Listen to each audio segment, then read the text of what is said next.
Bem-vindos, bem-vindos família, bem-vindos mães, bem-vindos pais, né? Tios, tias, avós, enfim, bem-vindo todos que querem embarcar a partir de agora no nosso Pod Looping Maternidade, um programa de temporada que vai ao ar 2 domingos por mês para falar um pouquinho sobre tantos assuntos relacionados à família, a mães, pais, filhos, a educação, a comportamento.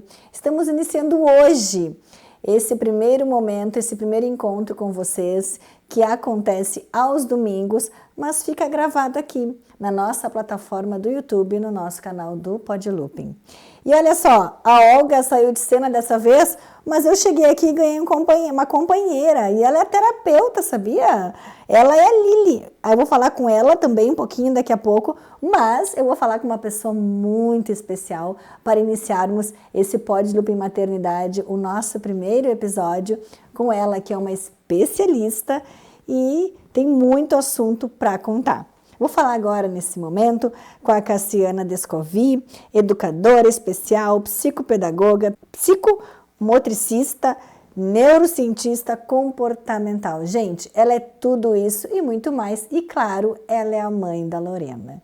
Então, para falarmos hoje sobre comportamento, sobre desenvolvimento e para iniciar aí com chave de ouro esse nosso primeiro momento desse assunto que é tão importante, que é a maternidade. Cassiana, obrigada por me receber aqui no teu espaço e que bom poder contar com os teus conhecimentos nesse nosso primeiro momento. Eu que agradeço a oportunidade e o convite de estar hoje aqui conversando com vocês. Esse tema que é tão maravilhoso, incrível na vida da gente, né? Importantíssimo, né? E aí, Cassiana trabalhava, né? Já trabalhava com crianças e aí daqui a pouco ela se tornou mãe de uma linda menina, de uma bebê, a da Lorena. Tá com quantos anos a Lorena? A Lorena tá com 2 anos agora. Já com 2 aninhos? 2 anos, passa muito rápido, né? Muito rápido. Quando dizem pra gente que aproveita porque passa muito rápido, a gente não tem noção quando não tem filho. Tá, e quanto tempo antes de a Lorena já trabalhava com criança? Eu me formei em 2009, né? E comecei a trabalhar como educadora especial, minha formação inicial ela é em educação especial, em 2012. Desde lá, comecei o meu trabalho na prefeitura, né, como professora municipal. Em 2013, eu montei a minha empresa, que na época era Confiar. Uhum. Né? Quando nós nos formamos em educação especial, nós nos formamos para trabalhar com o público-alvo da educação especial. São pessoas com algum tipo de transtorno de neurodesenvolvimento, a área que eu me especializei. Então, quando eu montei a empresa, naquela época já foi para trabalhar com crianças com autismo ou algum outro transtorno do neurodesenvolvimento. Eu saí da prefeitura e embarquei nessa caminhada nova que é o empreendedorismo.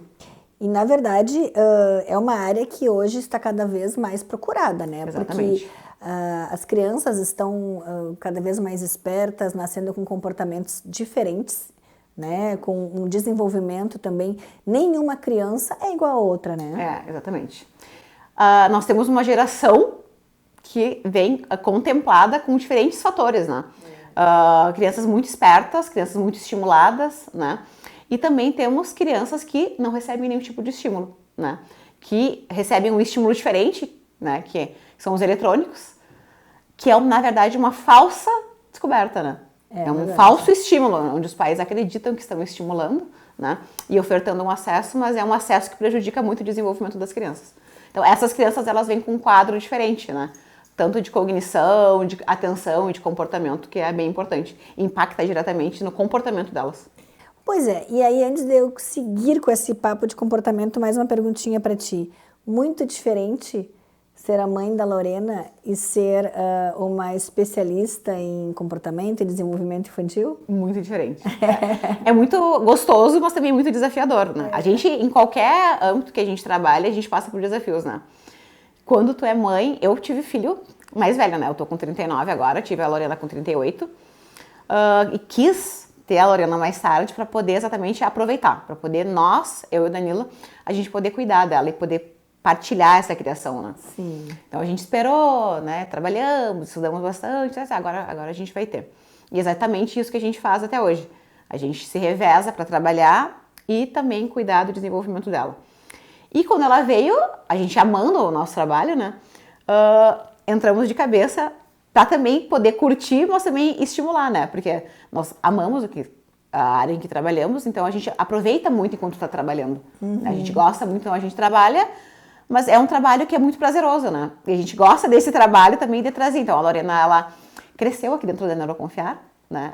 Até o primeiro ano ela viveu aqui dentro, e agora ela já frequenta a escola, tem os seus espaços, que exige mais, né? A partir de um ano eles já exigem mais, eles têm outras necessidades, então hoje ela tem um ambiente mais para ela, mas ela frequenta aqui ainda, ela faz parte do nosso grupo de interações sociais aqui e tal. Mas a gente entrou com tudo nessa parte de estimular e a gente vê bastante diferença, né? Sempre tendo um cuidado para estimular ela, né? E ofertar o ambiente de aprendizagem que a gente consegue também ofertar para os nossos alunos, mas tendo cuidado de não sobrecarregar e também sempre observar o desenvolvimento dela, né? Acho que o mais incrível para nós é exatamente isso. Poder ofertar, curtir, aproveitar, mas também observar os ganhos, né? Os avanços e como que acontece o desenvolvimento infantil. Porque nós sempre trabalhamos e observamos os filhos dos outros, né? E a gente, quanto profissionais, tinha muito a teoria, né? E quando a gente foi ser pais, a gente tinha daí a teoria e colocando a teoria na nossa vida, né? Pra ver o que dá certo e o que não dá. A profissional antes da Lorena é uma, né? E a profissional depois da Lorena é outra completamente diferente. Eu acredito.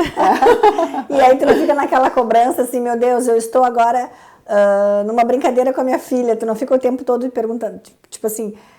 tu mesmo te organizando, não, agora ela vai ter que fazer aquilo. Eu fico me organizando com o meu comportamento. Exatamente, totalmente. Isso que eu queria saber. Eu fico, na verdade, muito me controlando com o meu comportamento para não ficar só estimulando, né?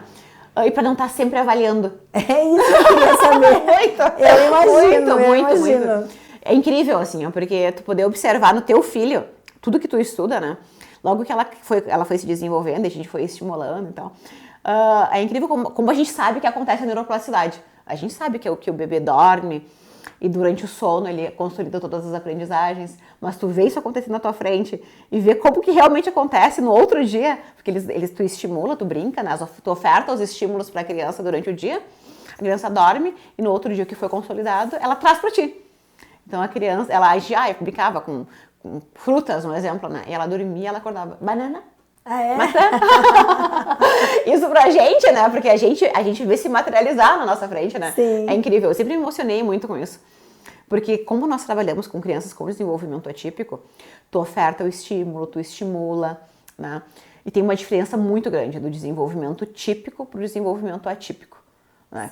Quem tem filho com desenvolvimento atípico, ele tá muito acostumado com aquele desenvolvimento, né? E é a nossa realidade também. Então, nós não tínhamos filhos, nós não conhecíamos com clareza o que era o desenvolvimento típico. Nós tínhamos a nossa base de desenvolvimento atípico quanto terapeutas, que convivem diariamente com crianças, né, com desenvolvimento atípico. Então a gente via aquela velocidade de processamento. Exatamente. Né? E quando a gente se deu de cara com o desenvolvimento típico, que é muito mais rápido, é muito mais acelerado, foi bem impactante para nós. Eu acredito. E é bem importante para que a gente possa ter essa noção de realidade e para a gente poder também orientar as famílias, né, como que acontece. Então foi assim um diferencial muito grande na nossa... Nós vamos falar muito nesse momento sobre desenvolvimento infantil, né? Que eu acho que é uma das dúvidas de pais de primeira, de segunda, de terceira viagem, como eu digo, porque nenhuma criança é igual a outra. Exatamente. E o que as mães se cobram e como é que nós podemos analisar? Porque as mães devem se perguntar, bom, eu quero que a Cassiana me diga se o meu filho está na fase correta. Sim. Né? No desenvolvimento correto, no tempo certo. A Cassiana tem como dizer isso? Sim, com certeza. Qualquer mãe, e qualquer pai, qualquer tio, qualquer avô tem como saber se essa criança está no desenvolvimento correto, acompanhando os marcos do desenvolvimento. Sim. Eu trouxe até aqui, acho que foi bem oportuno, uma caderneta de vacinação. Sim. Essa aqui é a caderneta de vacinação da Lorena. Todas as cadernetas de vacinação, elas têm dentro, tá, os marcos do desenvolvimento, né? Que é por onde o pediatra, conforme a gente vai levando o nosso bebê, ele acompanha o desenvolvimento da criança. Então, aqui na caderneta nós temos o que é? Que é o instrumento de vigilância do desenvolvimento da criança de 12 meses a 3 anos. Esse aqui acompanha o desenvolvimento da comunicação, da fala. Então, a criança mostra o que quer, coloca blocos na caneca. Por aqui, o pediatra e a família têm como ir acompanhando o desenvolvimento da criança. Então, se tu é muito leigo, mas tu tem um filho, e tu quer saber se o teu filho está acompanhando os marcos, tu pega a caderneta e tu vai dar uma lida ali. O que acontece com essa caderneta aqui? Ela fala muito sobre marcos motores, né? Parece que a gente não pega aí um monte de coisa, não pega para ler, acha que é difícil e tal, mas aqui tem como a gente acompanhar e tem até algumas sugestões de estímulos. A caderneta de vacinação, ela é muito... Ela vai muito além ela vai muito apenas além um calendário de vacinas, de vacinação, né? Exatamente. Então, ela traz aqui, ó, avaliação do desenvolvimento e orientação para a tomada de decisões. Para dados de avaliação, tá? Quando que é necessário uma avaliação ou a gente se preocupar? Então, ausência de um ou mais marcos de acordo com a faixa etária. Então, é sinal de alerta, né? Então, digamos aí, com 12 meses, a minha criança ela tem que estar falando 5 palavrinhas. Ela não está falando, alerta. O que é esperado para uma criança de 1 ano? Mamá, papá, bola, dá, né? Palavrinha simples, não vai falar caranguejo, né? Mas bola, dá, aga, né? Essas palavrinhas curtas, ela já tem que estar falando. Então, se a minha criança ela não está falando, eu já tenho que estar com sinal de alerta, né?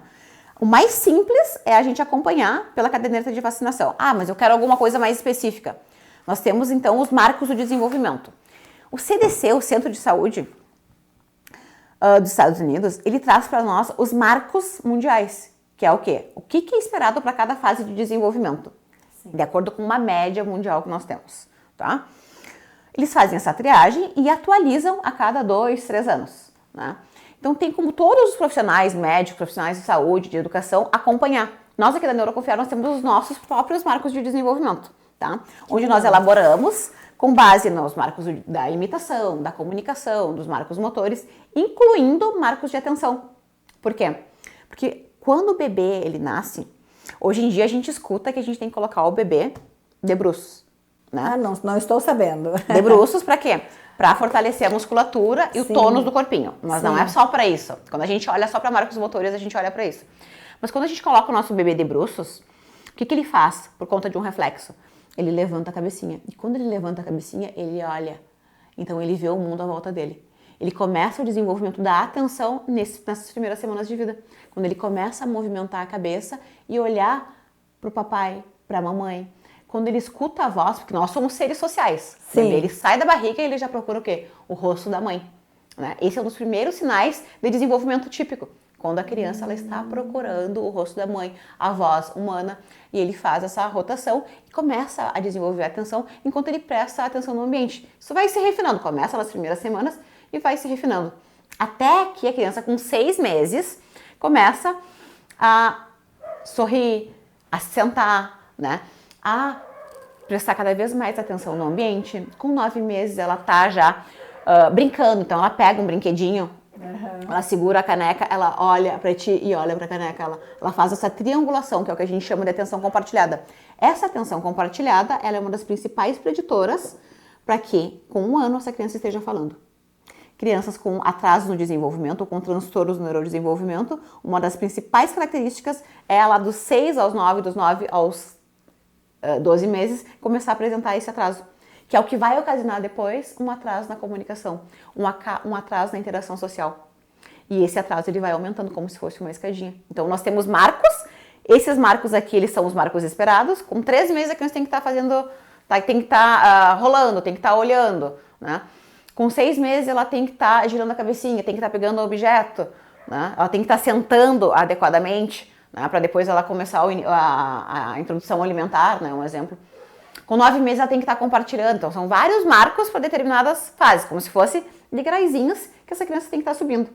Quando nós temos um atraso no desenvolvimento e nós temos uma observação para um transtorno no neurodesenvolvimento, nós temos o quê? Lacunas em vários desses degraus, dessa escadinha. Então essa criança ela vai se desenvolvendo como se nada estivesse acontecendo, mas ela vai ficando com lacunas. E conforme essas lacunas elas vão crescendo, elas vão trazendo alterações para o comportamento dessa criança. Nós observamos isso no desenvolvimento da Lorena. A Lorena com 3 meses, ela ainda não começou a intuir para rolar. Ela ficava deitadinha, tu colocava, ela rolava, ela brincava, interagia super bem, era faceira, né? E a gente foi levando na pediatra e a pediatra não foi marcando nesses marcos motores. Ela não rolava, depois com 4 meses ela não rolou, né? E daí a gente já começou a procurar um fisioterapeuta para fazer uma avaliação, porque nós conhecíamos os marcos de desenvolvimento, né? E a gente sofreu muito com relação a isso, por quê? Porque nós procurávamos E ofertávamos esse estímulo e procurávamos. Não, era da cabeça de vocês. Ela tá com um pouquinho de dificuldade. Não, vocês são terapeutas. Vocês exigem demais. Né? E isso as mães escutam. Nós vivemos na nossa pele e as mães escutam muito isso, né? Porque normalmente quem é que se atina para essas dificuldades que a criança vai apresentando? A mãe. A mãe. Aí o avô e a avó lá, não, mas fulano sentou com 8 meses. Não, mas falou com 4 anos, né? E como são crianças pequenas, vai passando, né? Vai passando, é pequenininha, porque é bebê, né? Porque antigamente abriu os olhos com 7 dias. A gente já tava e ficava enroladinho. Né? Hoje é completamente diferente. Hoje os estudos científicos, eles trazem bastante informação com relação a esse estímulo que precisa ser ofertado. E no caso da Lorena, com 6 meses ela não rolava ainda. Né? Então a gente teve que fazer todo um processo de intervenção mesmo nela, direcionado. Levamos ela no postinho de saúde aqui da prefeitura, ali no centro de saúde. Ela foi avaliada pela Eloá Chiquelete, em parceria com a Unipampa, né? Gratuitamente. Foi incrível, assim, ela fez toda a avaliação da Lorena, nos ensinou a fazer o estímulo adequado. O que a Lorena teve foi uma insegurança gravitacional, parte da biologia dela, né? Mesmo nós ofertando e observando todo o desenvolvimento dela, ainda assim, a biologia dela trouxe, né? Faz parte do neurodesenvolvimento dela essa característica, e a gente foi fazendo as intervenções. Hoje ela ainda faz intervenções, né? E tá maravilhosa. Muitas vezes, por isso que é tão importante a gente observar o desenvolvimento das crianças e ajudar as nossas crianças a ultrapassarem essas dificuldades, essas barreiras. Porque essa dificuldade ia impactar no fator dela sentar, no fator, ela é muito interativa, gostava muito de pegar brinquedo, de brincar, né? Não conseguia se locomover, então já ia se transformar numa criança mais chorosa. Isso traz sofrimento para a criança. Esses atrasos, né, eles trazem pequenos sofrimentos para a criança. Aí tu tem uma criança muito chorosa, né? Ela é birrenta, ela é preguiçosa, mas não é. Ela está passando por alguma dificuldade, e porque eles são muito pequenos, passa despercebido, essa criança ela vai ficando em sofrimento. E ninguém sabe por quê. Por que é tão choroso? Sempre foi choroso, sempre foi birrento. Né? Mas como não tem essa observação para o desenvolvimento, acaba deixando passar, e essa criança ela vai levando essas lacunas. Né? A gente sempre teve um olhar bem importante, porque esses primeiros atrasos motores, principalmente relacionados à percepção, eles podem ser preditores de lá na frente uma dislexia. Então a gente ainda observa ela para essas características. Com intervenção precoce pode ser que não, né? Mas a gente tem que estar observando. Esses para ti são os marcos do desenvolvimento infantil? Esses são.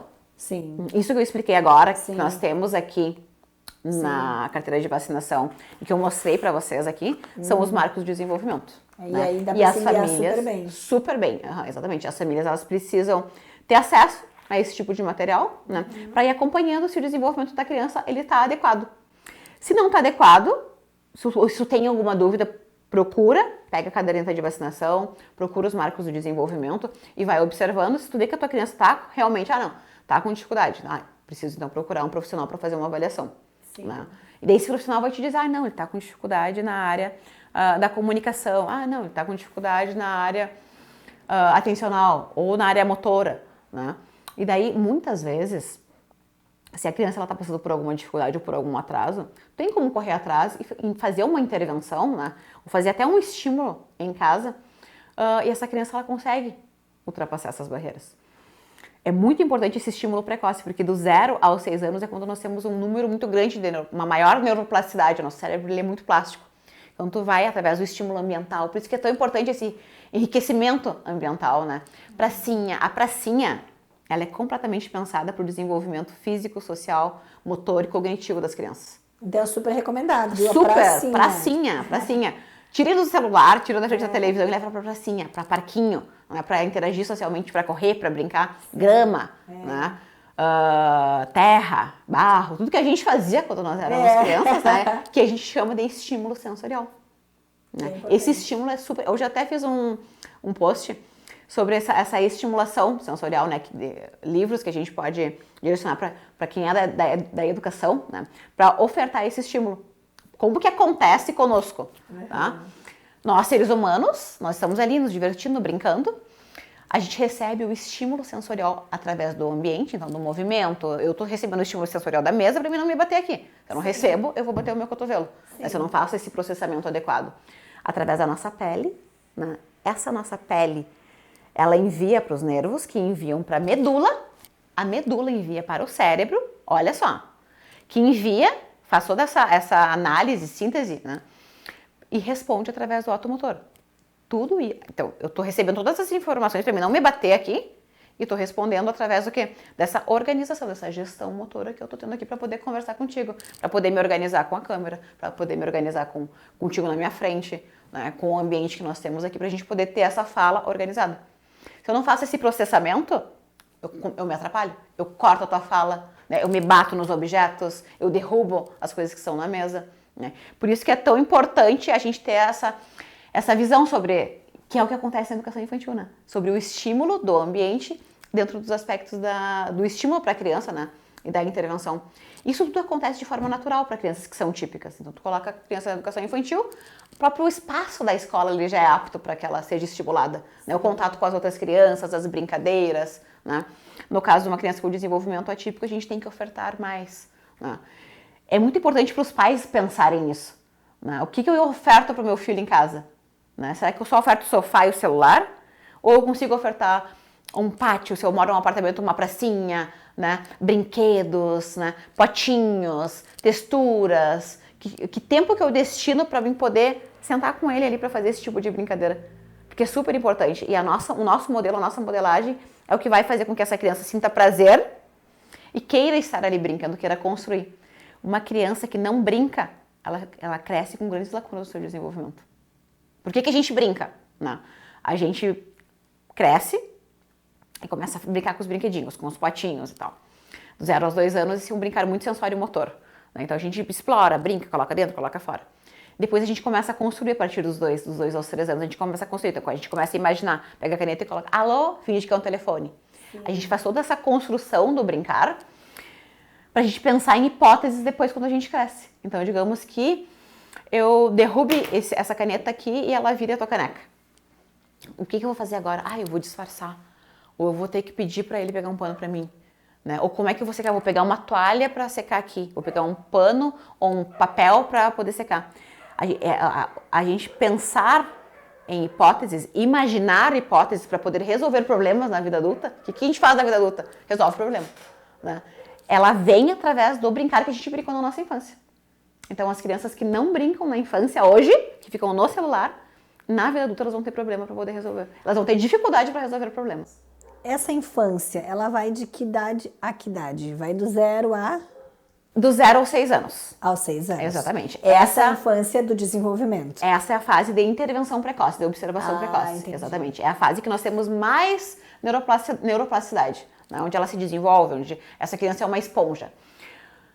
A partir dos 7 anos, ela entra em uma outra fase, muito mais concreta, onde entra no nível de alfabetização, né? Então, ela entra num outro nível maturacional, né? Onde ela vai seguir brincando, sim, mas exige já um outro nível de complexidade. Sim. Por isso que aqui no Neuroconfiar nós trabalhamos só de 0 a 6. Né? Nós trabalhamos aqui com intervenção precoce, para fazer toda essa oferta, né? Para as crianças que trabalham, que são atendidas aqui. E essa orientação para o público, essa orientação para as famílias, né? A gente usa muito as nossas redes sociais para isso, para poder... o nosso objetivo ele é exatamente isso, poder informar o máximo de pessoas. Né? Não só sobre o desenvolvimento atípico, mas sobre a infância.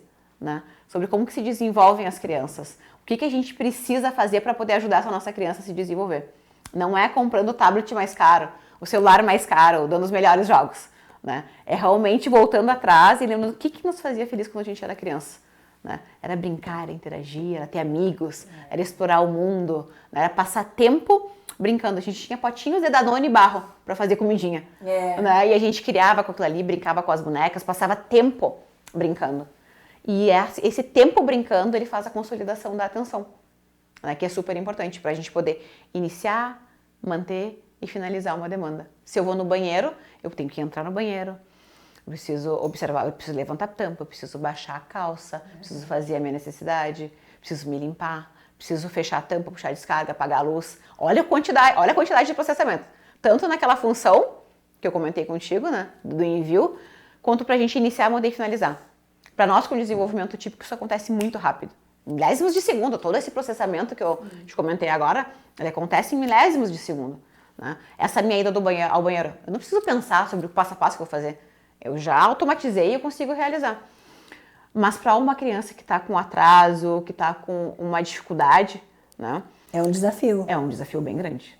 E os pais precisam observar isso, porque com 2 anos a criança, ela não consegue ir ao banheiro, mas ela consegue fazer muita coisa sozinha, né? Ela consegue iniciar, manter e finalizar muitas coisas, porque ela já tem capacidade atencional, né?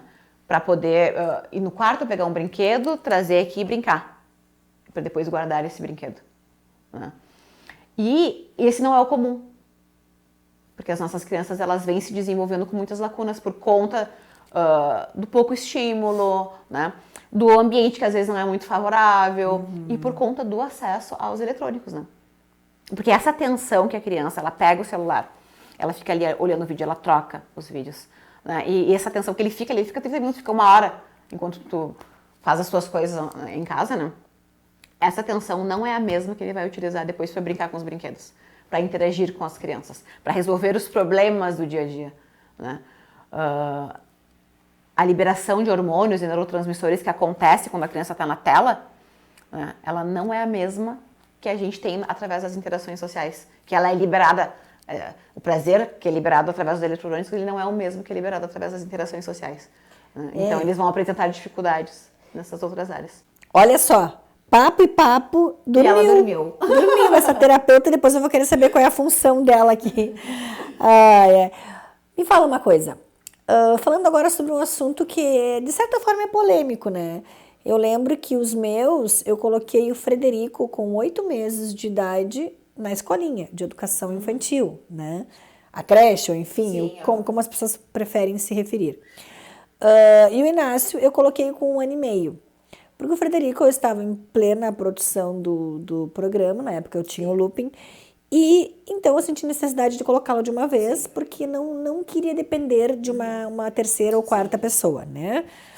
E o Inácio, foi um tempo que eu parei de trabalhar e digo, vou me dedicar a ele um pouco em casa. E coloquei ele 1 ano e meio, quando ele tinha 1 ano e meio na escolinha. Sabemos que nenhuma criança é igual a outra, porém, o Inácio teve uma dificuldade maior de adaptação. A Lorena já foi para a escolinha? A Lorena foi com 1 ano. Ai, não, pode O continuar. nosso maior fluxo aqui, ele é no turno da manhã, né? Então a gente também sentiu a necessidade de colocar ela na escola no turno da manhã. Gostaria de ter ficado mais tempo com ela, né? Mas pelo fato da gente trabalhar e ter essas exigências, a gente teve que colocar ela com 1 ano, né? E a adaptação dela também foi um pouquinho mais difícil. Tu acredita que foi porque ela já estava entendendo mais a situação? Com certeza, com certeza. Isso é uma coisa que varia muito de criança para criança. Tem crianças que se adaptam com mais facilidade. Sim. Né? Tem crianças que demoram mais. É bem importante a gente poder colocar o nosso filho numa escola que seja bem acolhedora, né? E consiga fazer essa adaptação, tanto para os pais quanto para a criança, né? Cada mudança que acontece na vida da Lorena, eu tenho meio que uma crisezinha de pânico, uma coisinha. Eu sofro, né? Eu amamento ela ainda, então eu penso que quando eu for desmamar, pra mim, só de pensar em desmamar já me dá uma coisa. E eu vivi esse drama para colocar ela na escola, né? É uma coisa que varia muito de criança para criança, né? O mais importante é a gente poder ter esse conhecimento de acolher e dar o tempo da criança fazer essa adaptação, né? Da família estar junto, de ter sempre uma pessoa de referência, de que ela consiga criar o vínculo, né? Com a pessoa que vai ser responsável ali dentro da escola. Sim. Pois é, e aí, e deixar em casa a criança? Tem que existir os estímulos em casa, se a criança não vai para a escolinha. Exatamente. Essa escolha de colocar na escola ou de fazer o estímulo em casa é a única individual de cada família, né? O ideal é que aconteça o estímulo. Quando a gente coloca na escola, a gente espera que a escola ela já seja esse ambiente preparado para a oferta desse estímulo, né? Não só do cuidado. Tu falou na questão da creche hoje nós temos as escolas de educação infantil. Antigamente nós tínhamos as creches. Então as creches era mais o cuidado, né? E a educação infantil, ela é o ensino mesmo, né? A interação social. A gente percebe que mudou muito, né? Exatamente. Eu sou da época da creche. Vem de trás ainda a temática. E se for em casa também, eu vou colocar uma babá em casa, ou vou ficar com meu filho em casa, é maravilhoso, é incrível, né? Mas também sempre ter esse olhar para o estímulo, né? De ter um ambiente enriquecedor. E não é só o ambiente, não se fala só sobre o brinquedo, né? Mas o que é um ambiente enriquecedor? Um ambiente lúdico, onde essa criança ela tem a oportunidade de participar, né? De ter um espaço para explorar, de ter o contato social, né, direto com ela, brincadeiras, né? Tem muitas famílias que não têm acesso a brinquedos, que elas criam seus próprios brinquedos e é incrível. E elas ofertam bastante o estímulo social, que é a base. Sim. Né? Não existe a necessidade de, aquela criança tem muitos brinquedos, tem muitos livros, né? Não é isso que vai fazer a diferença, mas sim como é utilizado, né? Qual é o estímulo que eu oferto? Eu não tenho livros, mas eu conto histórias, eu puxo pela imaginação da minha criança, né? Eu não tenho brinquedos, mas eu crio brinquedos em casa com papelão, com madeira, com pneus, né? Quem conhece as nossas redes sociais pode observar ali nos nossos vídeos que a gente usa muito recurso reciclado. Então a gente usa pneus para fazer os nossos circuitos, a gente usa tijolos para montar as nossas estruturas, a gente usa madeira para fazer as nossas estruturas, né? Então eu até vou postar uns videozinhos depois da Lorena, a gente usa muito objeto de casa. Então a gente usa para fazer os circuitos cadeira, tapete, almofada, né? A oferta do estímulo para a criança, ela não precisa ser cara, né? Não existe essa necessidade, mas sim criativa, né? Então tu pode fazer com tecido, cabaninho. O que a gente fazia? Vamos pensar no que a gente fazia quando a gente era criança, né? A gente criava cabaninha com tecido, com guarda-chuva. Com os lençóis e as cadeiras, né? As cadeiras, com caixa de papelão. Eu me lembro nitidamente das brincadeiras que eu fazia, que me marcou muito. Que era o potinho de Danone, que eu fazia barro e depois colocava ali, fazia as comidinhas, depois isso deformava, né? As cabaninhas com tecido, que era incrível, e as brincadeiras. A brincadeira com boneca, com roupinha. Eu fiz isso, assim, pensando na Lorena. Eu guardei as primeiras roupinhas dela pra ela usar com as bonecas. E hoje ela usa. Que legal. Né? Porque eu me lembro que a minha mãe fez isso pra mim. Sim. Então, ela tem as roupinhas dela de quando ela era bebê, que eu guardei algumas pecinhas, pra ela colocar nas bonecas. Pra ela fazer o quê? O vestir a boneca. Né? Já é um estímulo. Já é um estímulo, exatamente. Ou a comida que tu vai cozinhar. E a tua filha tem umas panelinhas ali.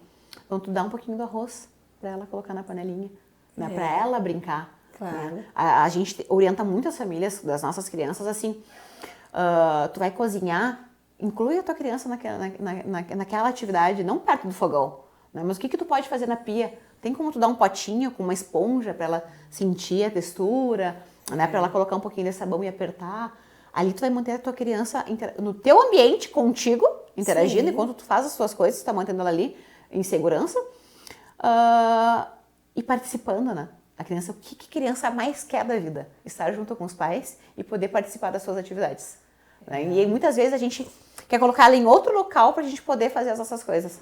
E daí ela acaba atrapalhando, derrubando, né? Querendo chamar atenção de uma forma indevida, né? Que é fazendo aquela famosa birra, que na educação a gente chama de atenção indevida. Ele quer a tua atenção, mas ele vai por outro caminho.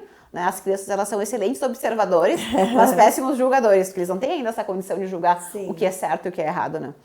Então, o mais importante é esse estímulo dentro da casa mesmo. Né? Tu conseguir incluir. Como que eu posso incluir? A gente tem a mesinha da Lorena, ela vira, a gente mandou fazer, inclusive. Ela vira uma escadinha que a gente coloca na pia. Então, quando a gente está descascando alguma coisa, fazendo alguma coisa na pia, a gente coloca ela ali junto. Vai fazer um suco, coloca para participar. Né? Ela ajuda a fazer o suco. Vai fazer uma batida, ela coloca os ingredientes no micro-ondas. Incluir as crianças na rotina da casa. Para que eles se sintam parte contribuinte, que é o mais importante. O que a gente quer? Olha só tudo que está acontecendo conosco na nossa sociedade. Né? Tivemos um desastre natural. E o que a sociedade está fazendo? O que a gente mais quer fazer? Contribuir. Poder ajudar o próximo. Né? Por quê? Porque é nato nosso. No nosso dia a dia, o que a gente acaba fazendo? Cada um corre para cá, corre para lá, trabalha. Cada um cuida do seu. Né? E muitas vezes a gente vai desenvolvendo esse sentimento de baixa autossuficiência. Né? Porque a gente acaba perdendo o que é o nosso principal. Ajudar o outro, né? Contribuir com o outro. Sim. É incrível quando a gente pode ajudar outras pessoas. Eu acho que é por isso que a gente é tão feliz no nosso servir aqui, porque a gente contribui muito com a vida das famílias e das crianças. E o que as crianças querem? Com o que a gente nasce? A gente nasce bom, né? Contribuir. Poder ajudar. E a gente acaba, pela própria correria, podando isso. Só que quando a gente poda esse servir das nossas poder ajudar. E a gente acaba, pela própria correria, podando isso. Só que quando a gente poda esse servir das nossas crianças, a gente poda uma área muito importante no cérebro, que é o lobo frontal, as funções executivas. O iniciar, manter e finalizar. As funções de iniciar atividades, de avaliar se essa atividade está certa, de autorregular a atenção e comportamento, para ver se esse fazer está correto. Né? É aí que a gente aprende, quando a gente está fazendo. Aí, o que a gente faz, às vezes? Faz pela criança. E quando a gente faz pela criança, a gente perde uma super oportunidade de ensinar, de fazer junto e de desenvolver o cérebro delas. Então, não precisa pensar só em estímulo dentro de casa, mas em contribuição. Né? E colocar essa criança para contribuir, para fazer sanduíche contigo, né?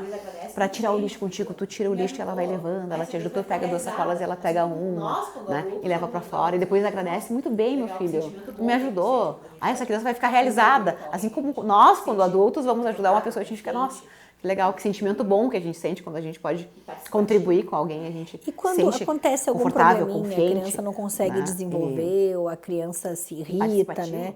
Alguns pais já, deixa então, né? Não insistem naquilo ali. A persistência, ela também faz parte desse desenvolvimento. A persistência e a frustração. Né? E a paciência. Paciência, exatamente. Paciência. Nossa! Verdade. Eu comecei a estudar muito sobre desenvolvimento infantil e comportamento infantil, comportamento humano, né, que é a nossa especialidade, por conta disso. Eu tive uma criação muito rígida, né? Muito rígida no sentido de... Meu pai era muito agressivo, né, e rígido conosco. Então a gente sofreu vários tipos de agressão, física, moral, né? Socioemocional. E eu cresci com essa rigidez. Então, de certa forma, eu era muito rígida. Eu era muito rígida comigo, tive que fazer um processo de terapia, mas também muito rígida com o outro. Né? E quando eu fui trabalhar, eu acredito que nada é por acaso, quando eu fui trabalhar com crianças, o único repertório que eu tinha de educação era o repertório de rigidez. Então, eu tive que começar a estudar, porque eu tinha noção de que eu não queria aquilo pra mim. Sim. E que eu não ia poder trabalhar dessa forma, né? Sim. Eu ia ter que pensar num outro tipo de repertório. Então, eu fui estudar sobre isso. E hoje, trabalhando com desenvolvimento infantil e com comportamento, e observando o desenvolvimento infantil da minha filha e o comportamento da minha filha, eu vejo quanto a gente tem que se cuidar pra gente poder cuidar da nossa criança. Quanto a gente tem que ter paciência conosco pra gente poder ter paciência com o nosso filho, né? Sim. Porque a maternidade, ela é sobre paciência, né? Exatamente. Ela é sobre resiliência, né? Ela é sobre autocuidado. Pra gente poder cuidar do outro, a gente tem que cuidar de nós. E sobre saúde mental, né? Então, é muito importante que a gente tenha esse olhar, né? De nós, conosco. Eu fiz todo um processo antes de ter a Lorena para mim poder ela e ter essa saúde. E ainda assim, eu tenho que estar sempre me observando, tenho que estar sempre me cuidando, tenho que estar sempre me autorregulando, né? Para mim poder ser essa minha melhor versão, que é a que eu quero. Né? É super complicado. Porque só a gente sabe as dores da gente. É desafio, né? E são transformações diárias. Total. Eu acho incrível o quanto a maturidade traz pra gente, né? É verdade. Me sinto muito grata por poder trabalhar com isso e poder viver isso no meu dia a dia. A gente é muito imperfeito, mas eu acho que o mais importante é a gente poder querer ser sempre melhor, né? Poder estudar e correr atrás para ser uma pessoa melhor todos os dias, né? E eu acho que nada é mais impulsionador do que a maternidade, né? É verdade. A maternidade nos lança desafios. Eu sempre digo que os nossos medos aumentam. Sim. Assim como a nossa coragem aumenta, né? Os nossos desafios, acho que tudo aumenta. Tudo. Nada fica no mesmo patamar que éramos antes de ser mães, assim. Eu demorei bastante tempo para ter filho, porque eu queria fazer isso, eu queria fazer aquilo, eu queria fazer aquele outro. Porque eu achava que depois que a gente tivesse filho, a gente não ia poder fazer determinadas coisas. E hoje eu vejo que, nossa, a gente faz muito mais do que antes quando a gente não tinha a Lorena. Exato. E dá conta de tudo e é muito mais feliz, porque hoje a gente tem ela, né, que é a base da nossa família, assim, e traz enorme felicidade pra gente, e a gente consegue viver essa felicidade que a gente queria, essa relação, ainda trabalhar e fazer várias coisas, a gente dá conta, né? Só que dá trabalho. O celular, né? Isso, inclusive, será tema já de um próximo pod de maternidade, mas o celular, ele entrou na vida das famílias para, às vezes, de certa forma, separar mais as famílias, distanciar, tu não concorda? Concordo. É uma coisa que é necessária, né? Nós trabalhamos 90% aqui com o celular, né? E de certa forma a gente está sempre na frente das crianças com o celular. Exatamente. Isso é um modelo, né? Todas as crianças e todos nós aprendemos por imitação. Então, se o nosso filho ali vê a gente com o celular na mão, naturalmente que ele vai querer pegar esse celular também, né? Então é importante a gente cuidar do nosso comportamento. Quanto nós estamos na frente do celular, né? Sim. E a gente também não pode criar crianças alienadas, né? A OMS traz que as crianças elas não devem ter acesso ao celular ao eletrônico até os 2 anos, por conta dos malefícios do neurodesenvolvimento, do E desenvolvimento questão do de cérebro. celular inclui televisão? Inclui televisão, tablet, né, celular, né, todos os tipos de eletrônico. Sim. Tá? Prejudica a visão, prejudica a atenção, prejudica a comunicação, prejudica a interação social, né, todo o desenvolvimento cognitivo dessa criança. E depois, só que assim, eu não vou poder botar nunca. Né? Eu vou colocar, não posso nem colocar um desenho na televisão, né? Eu tenho que lavar a louça. A gente sabe as demandas que a maternidade traz, né? Sim. De tu trabalhar, de tu ter que gerir uma família, uma casa. Muitas pessoas não têm acesso a um funcionário que possa ajudar em casa, né? Uma rede de apoio, né? O mais importante dentro desses casos é tu saber dosar. E tu também ter a noção de que tudo em excesso é prejudicial.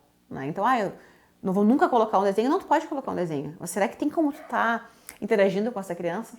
Será que as músicas tu teria como reproduzir em coreografias junto? Né? Tu participar, tu assistir junto, tu dançar junto na frente da televisão. Né? Tu não vai criar uma criança alienada, mas tu também não pode alienar a tua criança dentro desse aspecto, né? De eletrônicos e não trazem benefícios reais, né? O que eles aprendem, para aprender o inglês, ele fala, conhece todas as letras, conhece todos os números, mas com quais crianças ele vai brincar sobre letras e números? Né? Será que as crianças têm esse interesse? Mas ele fala inglês, mas quem são as criancinhas na escola que vão falar inglês com ele? É importante a gente levar, porque muitas vezes a gente se aliena, né? Dentro de um aspecto de que tá achando que a criança ela tá ali aprendendo, isso vai ser um benefício para ela, mas não. Isso, na verdade, a afasta das interações sociais. Para aquelas mães que têm um pouco de receio de levar as crianças em pracinhas, ou em parques, ou em jardins, ou até mesmo soltar as crianças no pátio, assim, para brincar. Porque pode ter um bicho, pode ter uma sujeira, pode colocar alguma coisa na boca, né? Qual é o teu conselho nesse caso, né? A gente precisa ter os cuidados, Sim. Né? Com relação a tudo, na verdade, né? Com relação aos bichos, pode ter cocô de gato, um exemplo, né? A gente tem os maiores cuidados aqui no nosso espaço de aprendizagem, porque nós temos um gato, a gente sabe que o gato ele vai na areia, né? E a gente tem que ter os maiores cuidados. Mas a gente precisa expor as crianças. A gente precisa expor a criança à pracinha, a gente precisa expor a criança à natureza, à grama, à terra, né? À chuva, porque é cientificamente comprovado de que isso aumenta a imunidade da criança. A natureza em si, ela aumenta a imunidade. Mas sempre observando esses cuidados, né? Em qual ambiente que tu vai colocar a tua criança? Tem como eu limpar antes para depois colocar a minha criança? Eu mexer, eu observar quais são os estímulos que eu vou ofertar ali, né? É um local seguro, né? Então, esses cuidados básicos que a gente tem, eles são imprescindíveis, né? Mas a gente não pode deixar que esse medo, que essa ansiedade, que esse cuidado, ele tome conta a ponto da gente não expor as nossas crianças. Né? Porque eles, sim, vão ter prejuízos pela falta da exposição. Entendi. Outra questão que surge também, para já nos entrarmos nos minutos finais, questão de rotina do sono, né?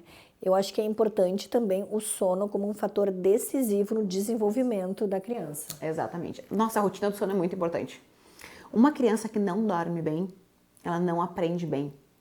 Isso é muito importante. Então, ter uma rotina, não só uma rotina do sono, mas uma rotina do dia, né? O que essa criança faz? Ela vai para a escola de manhã, como é que é a rotina dela ao meio-dia, como é que é a rotina dela da tarde, né? Se é na escola, a gente sabe que nas escolinhas eles têm uma rotininha. Se fica em casa, qual é a rotina que a gente organiza para nossa família, né? E para o nosso funcionário da casa, se a gente tem. Como é que é a rotina do final do dia, né? Essa criança, ela dorme muito tarde, como é que é o sono dela? Se essa criança, ela fica muito tempo tendo acesso a eletrônicos, ela dorme tarde, ela não se alimenta bem, a qualidade do sono dela não vai ser boa. Então, nós temos uma rotina bem específica com a Lorena. Desde pequenininha, 8h30, ela já tá na cama para dormir. Então, ela faz uma soneca na tarde, ela acorda super cedo. A nossa rotina, ela é de uma família que acorda muito cedo, né? Então, ela acorda cedo, tem a rotina dela na escola, depois ela faz uma soneca no período da tarde, brinca, né? Aproveita a tarde dela. E no final do dia a gente já vai baixando, já vai dando um banho, né? Já vai dando a janta dela. Para 8 horas ela já tá pronta para se encaminhar para depois dormir. E dormir com qualidade para no outro dia ela ter a rotina dela novamente. Né? Essa rotina, essa preparação né? Essa calmaria que a gente vai dando no final do dia é super importante. O que acontece? Como é que é a importância do sono? Todas as aprendizagens dessa criança no período do dia, elas são consolidadas no período da noite. Então essa criança ela vai dormir e durante o sono o cérebro ele faz uma faxina. Então tudo que foi significativo vai ficar ali através das sinapses para o próximo dia. Por isso que a criança pequena, até 1 ano de idade, ela dorme, ela durante o sono ela fala as palavrinhas que ela aprendeu durante o dia, ela repete as experiências e no outro dia, a partir daquelas experiências ali, ela vai ramificando através da neuroplasticidade para as novas aprendizagens. Uma criança que não tem um sono bom, que não dorme bem, né, ela vai ter dificuldade nessa consolidação das aprendizagens. Então, isso impacta diretamente no processo de aprendizagem da criança, de forma geral. Então, prestar atenção na rotina do dia, na rotina de alimentação. Hoje, cientificamente comprovado que a alimentação impacta diretamente também. Então, o excesso de açúcar, o excesso de carboidratos, né, impacta diretamente também nesse desenvolvimento cerebral. Então, uma criança que come muito doce, obviamente que vai impactar também no sono. Né, vai deixar essa criança mais agitada. Então, cuidar da alimentação, cuidar o sono e os estímulos é super importante. Agora, pra gente terminar, eu quero te fazer um desafio aqui, ó. Trouxe minha caneca com várias frases de mãe. Agora eu vou te dizer pra te tirar uma frase de mãe e me falar sobre a frase que tu escolheu. Tem várias frases aqui, ó. Tira uma frase, vamos ver. O que diz nessa frase? Não esquece que eu te amo muito. Ah, coisa linda! Olha só, essa aí foi boazinha, porque a só tem frase aqui, ó. Não esquece que eu te amo muito. Gente, tem que falar toda hora. Toda hora. Eu acho incrível agora que ela tá com 2 anos. Ela mesma fala pra gente, eu te amo, né? Ai, que amor. Quando ela era pequenininha, eu falava, eu ficava esperando pra, tipo, quando será que vai ser o dia que ela vai dizer que me ama? Mas o eu dizer que eles dizer que amam, né?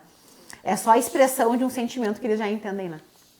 Pois é. É incrível, né? O quanto eles vão associando o eu te amo à relação do afeto. Porque tu não precisa dizer, tu não podia dizer assim, meu filho, diz pra mãe que tu ama a mãe, tá? Mas eu vou te explicar o que é o amor. Eu acho que nunca ninguém falou isso. Exatamente. Né? Exatamente. Olha que ponto incrível que a gente chegou, né? Olha só, nunca ninguém chegou e disse assim, filho, fala pra mãe, que nem falar assim, filho, fala que quer comer. Né? Tu explica o porquê que ele vai dizer que ele está com fome. Agora, tu não vai dizer, filho, fala pra mãe que te ama, que eu vou te dizer o que é te amo. Sim. Ele já sabe o que é Ele já sabe, por conta dessa expressão que a gente vai, dessa associação que a gente vai fazendo, né? Do eu te amo com carinho, né? Com cuidado. Essa questão do cuidado, ela é muito importante. E quando ela era pequenininha, eu já falava pra ela, eu te amo, eu esperava ela dizer, ela repetia por associação, na verdade, né, por repetição, por imitação, claro. E hoje ela fala pra gente, eu te amo, como é importante a gente dizer o eu te amo, né, porque muitas pessoas cresceram sem escutar o eu te amo. É verdade. Porque antigamente, essa expressão, hoje nós temos uma relação através da comunicação positiva, e dos estudos que a gente tem, todo mundo nas redes sociais, hoje em dia fala sobre saúde mental, né? Sobre uma educação mais positiva, sobre a criação de filhos. Né? Hoje a gente está aqui porque está muito aberto, né? As mulheres, elas falam, elas querem conversar cada vez mais sobre criação de filhos. A gente quer se modelar, a gente quer ser cada vez mais afetivo e mais carinhoso, né? A gente quer ofertar e receber. Mas os nossos pais muitas vezes não receberam esse afeto, né? Esse eu te amo, né? Eles tiveram uma criação diferente, né? Onde o trabalho ele vinha antes. Conta das necessidades. E eu não sei se, na verdade, na hora de expor os sentimentos não era vergonhoso. Vergonhoso, era, com certeza, com certeza. Eu até hoje tenho isso. Falo pra minha mãe que amo ela, mas ainda a gente tem essa certa rigidez que a gente vem quebrando essas barreiras, né? Ao longo das gerações. Exatamente. Né? Isso é incrível. E eu já venho muito com isso com a Lorena. E hoje ver ela falar que ama a gente, assim, é incrível. Porque a gente sabe que ela sabe o que ela tá falando. Não pelo significado, mas pelo sentimento do eu te amo, né? Incrível, é demais. Ai, que bacana. Agora, enquanto a gente toma mais um mate aqui, eu quero convidar você para dar um looping aqui, dar uma voltinha no espaço de aprendizagem da Neuroconfiar.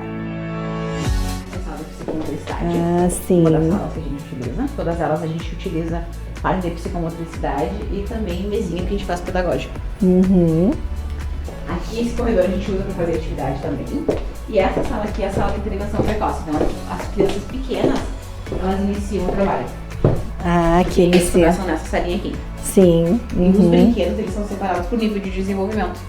Então, bebezinhos e até 2 aninhos, elas recebem intervenção nessa sala. E todos os brinquedos daqui são separados por esse nível.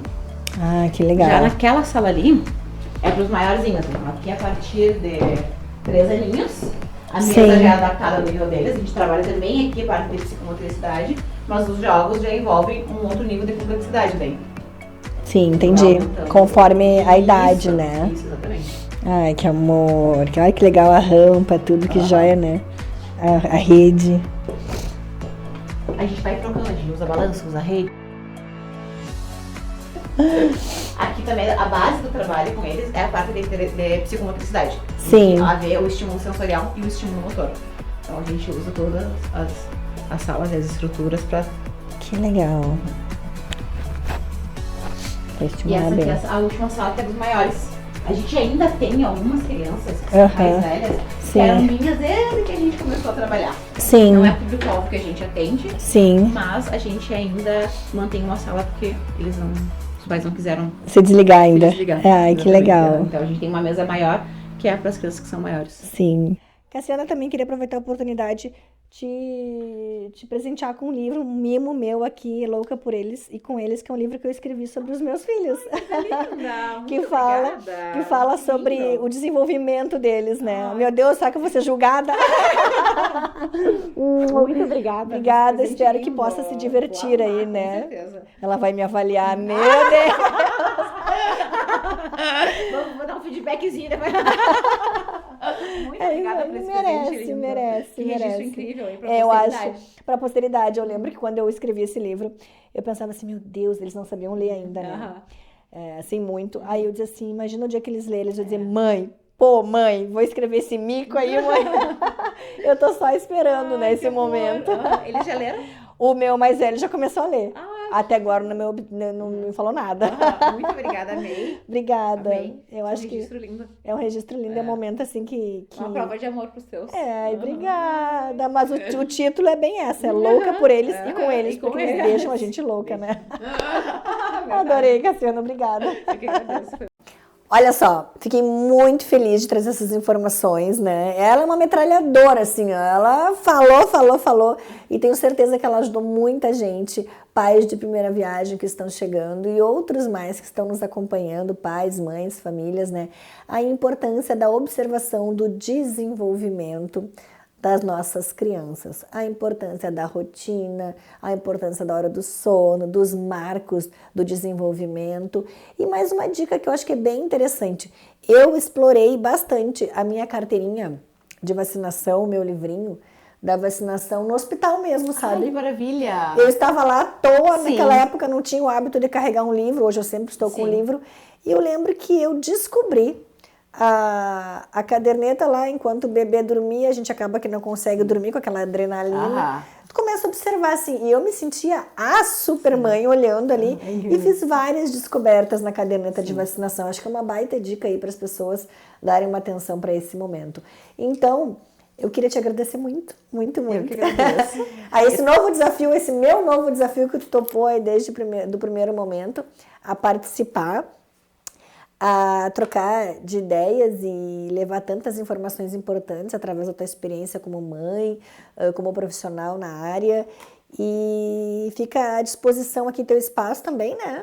Com certeza. Para te poder receber e tirar várias dúvidas. E tenho certeza que eu vou voltar contigo aqui em outros momentos, porque daqui surgiram muitos assuntos já relacionados ao desenvolvimento infantil. Obrigada, Cassiana. Eu que agradeço a oportunidade, o convite para a gente estar aqui conversando sobre esse tema que é incrível, né? Que todo mundo ama, que é a maternidade, uma ação que modifica a gente por completo. Né? É verdade, é verdade. E trouxe para ti um presentinho aqui da Neuroconfiar. Ai, obrigada. Para ti tomar o teu cafezinho Ai, e que lembrar. ótimo. Lembrar daqui, deixa eu abrir. Que agora segue meu presente também para ti, né? Agora, olha só que legal. Obrigada, eu adoro. Lindo, lindo, lindo, lindo. Não é só sobre desenvolver habilidades, mas sobre transformar o mundo em um lugar melhor. Ai, achei lindo, me arrepiei. Olha que lindo. Lindo, lindo, lindo. Muito, muito obrigada. Adorei estar aqui contigo, conhecendo o teu espaço e falando sobre esse assunto que eu tenho certeza que vai ser muito importante para todos que nos acompanharam. Obrigada, Cassiana.